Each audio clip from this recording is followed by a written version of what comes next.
This presentation is about survey research, a method for scientific inquiry by Heather Kealos and Marcus Daniels. Survey research is collecting information from a sample of individuals after receiving responses to various questions about a topic.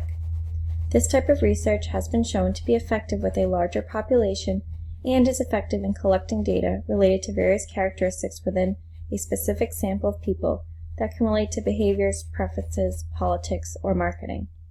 Many research methods exist and are used for various reasons depending on the information needed, and survey research has been commonly used in healthcare settings as it is relatively simple to use, cost-effective, and can be conducted faster than other research methods available. Survey research is a versatile method of research that can employ the use of both quantitative or qualitative research, which will all depend on the specific type of information needing to be collected. Specific data related to numerical information would employ quantitative research, while open-ended questions and personal opinion would use qualitative research methods. Survey research can be done using both methods and has been used to help explore human behavior in social and psychological areas.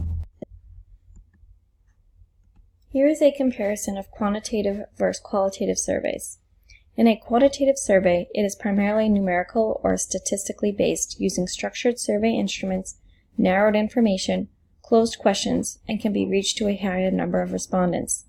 Qualitative survey research, on the other hand, is focused on a descriptive survey, a collection of thoughts and feelings, broader in depth, open-ended questions, and usually targets a smaller amount of respondents.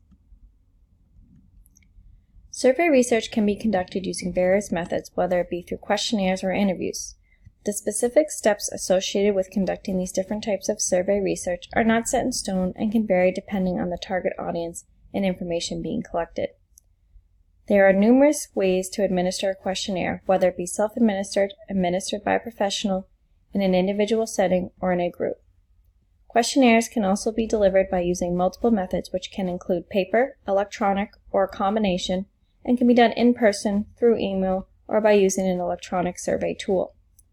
Interviews can be conducted over the phone, computer, or in person, and the information can be obtained using open-ended questions or probing comments. When reviewing survey research, there are a number of things one should analyze to determine the validity and usefulness of the survey. First, who created the survey? Are the research questions clear? Was the survey pre-tested before sending it to a larger sample? Was the survey easily understandable? Was the sample size appropriate for the topic? Was the response rate sufficient? And lastly, how far beyond the data can the conclusions go? An example of survey research was completed by Leslie A. Kelly. This study was created to examine the relationship between meaningful recognition programs and other predictors on compassion fatigue. It was a quantitative descriptive online survey. Sample included 726 nurses from 14 hospitals with a recognition program and 410 nurses in 10 hospitals without one. A three-part survey was sent via email to participants.